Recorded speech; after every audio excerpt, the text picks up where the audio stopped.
As an RGT85 subscriber, you guys should know one thing by now. I care about you guys. I want to give you guys the best information, give you guys my opinions on things, and give you guys news you might not be hearing in other places. Now, if you're watching this and you're not an RGT85 subscriber, I have to ask, what are you waiting on? Just hit the button down there. But anyways, I'm here today because there's a system that's about to skyrocket in price, and there's a lot of awesome games for this system that you need to collect for now before these prices start getting really out of control. And what system is that? The OG Xbox. That's right. You even saw the Duke, the huge, massive Duke controller is back, and that's because of the Xbox One being able to play original Xbox games now. So a lot of people are going to be interested in that system, and there's actually a lot of really good exclusive titles and third-party titles. You got to remember, the Xbox was the most powerful system out on the market during the GameCube, PS2, and Xbox era. So a lot of these third-party titles run way better on the original Xbox than they do on the other systems.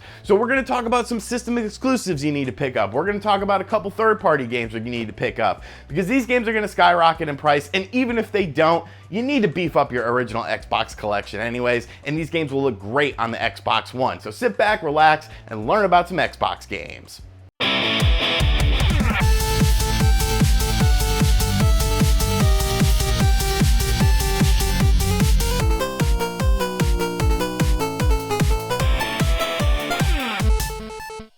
So starting things off with the original Xbox, we have to highlight some Sega games because essentially the Xbox was the Dreamcast 2. There will never be another Dreamcast 2. You had a Dreamcast 2. It was called the Xbox. When you look at the similarities between the Dreamcast and the Xbox, it's pretty prevalent. Obviously, Sega supported the system very heavily. The online structure that was used in the Dreamcast was pretty much brought, into fruition with Xbox Live, whereas the PS2 and the GameCube both struggled in terms of online gaming. So the Xbox was a very advanced system, much like the original Dreamcast was. And like I said, Sega heavily supported this system with some awesome exclusive titles that were only available on the original Xbox. So I want to highlight those games before going on any further. Now, the first game we have to talk about is the immortal Shenmue 2.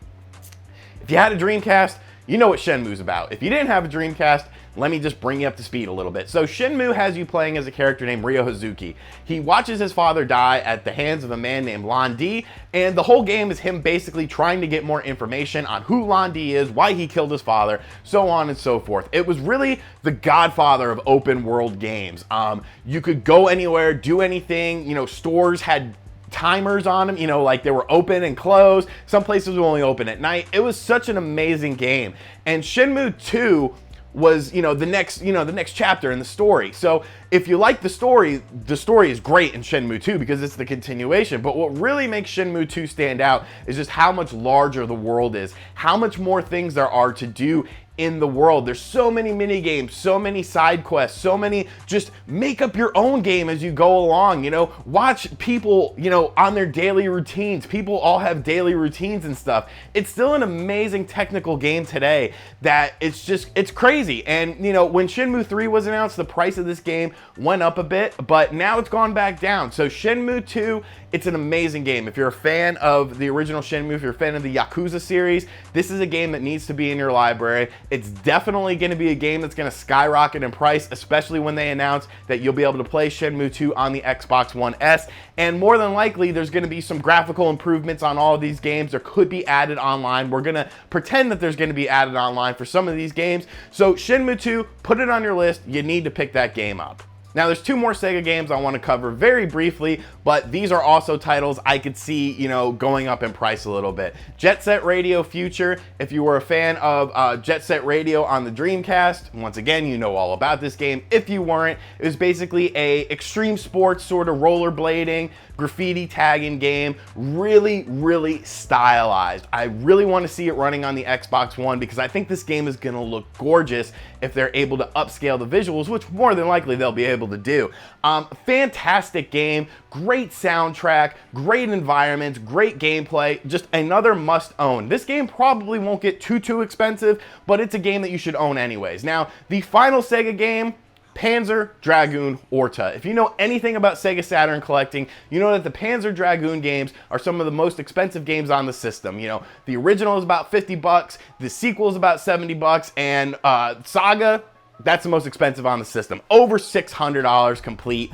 And it goes back to the original 2. It's not like Saga. Saga had heavy RPG elements. There was, you know, you get off your dragon and, you know, explore worlds and stuff like that, which was great for that game. But I think a lot of people missed just that pick up and play, fast-paced, almost Star Fox-esque action that the first 2 Panzer Dragoon games offered. And Orta is sort of a throwback to that era. Now, this game is a little bit pricey, you know, not too bad. I just picked up a complete copy for about 20 bucks, so I highly suggest you pick one up now, because this is definitely going to be a game that will be supported by the Xbox One. It's going to look great, it's going to play great, and it's going to be a game that I'm definitely going to want to revisit. So Panzer Dragoon Orta, Jet Set Radio Future, and Shenmue 2 are 3 Sega games you need to be on the lookout for. Make sure you're checking your local pawn shops, make sure you're checking eBay, because the eBayers don't know this yet, but these games are going to go up in price. So be on the lookout for those Sega titles. Next up, I want to briefly go over some third-party multi-platform games that I think you're definitely going to want to keep an eye out for. These are games that are really fun, really inexpensive, and will play great on the Xbox One. The first one I want to talk about is Burnout 3, which in my opinion was the best Burnout game ever. There's tons of crashes, there's tons of different modes. Burnout has sort of become like a racing game all of a sudden, and I don't understand why, because Burnout 3 was the perfect Burnout game. There was, you know, there was races, but it was always based on crashing other people. There was destruction elements where you would just drive headfirst into a huge traffic jam and try to get the highest score. So I don't understand kind of why they went away from this style of game, because I thought it was awesome. And Burnout 3 is the pinnacle of the series in my opinion. It also released on the PS2, but once again, the Xbox version does have better visuals because the Xbox was more powerful. So this is a multi-platform game that you definitely need to be on the lookout for. I could definitely see this being supported by the Xbox One, and it's gonna be great. I can't wait to play it again with some enhanced visuals. I might play it after I finish this video on the OG Xbox, because now I'm just hankering for it. So Burnout 3, definitely a game you need to check out. Another game you need to be on the lookout for are 2 survival horror games that came out on the Xbox original, and that will be Cold Fear and Silent Hill 2. Now, Silent Hill 2 already is a little bit up there in price. You know, it's about the $20 range, but the Silent Hill games are highly collectible on the PlayStation 2. Not so much on the original Xbox, which kind of baffles my mind because they actually added more stuff into it. You know, there's more items, there's more weapons and stuff like that, enhanced visuals. So Silent Hill 2 is one of the best Silent Hill games in my opinion. Just a fantastic game top to bottom. Cold Fear is a bit more like a Resident Evil game. You're on a big ship, you know, it's like a ghost ship and there's all sorts of crap on it and you gotta kill, you know, mutants and all this sort of stuff. It's been a while since I played Cold Fear, I'm not gonna lie to you guys, but I remember really liking it. I still own it, I'm looking at it right now in the corner. Just a really fun survival horror game, and more importantly, it's very cheap. This one may not be supported by the Xbox One initially. It might take, you know, a little time for this to come out, but even if it doesn't get supported by the Xbox One, buy it anyways. It's such a good game. Cold Fear,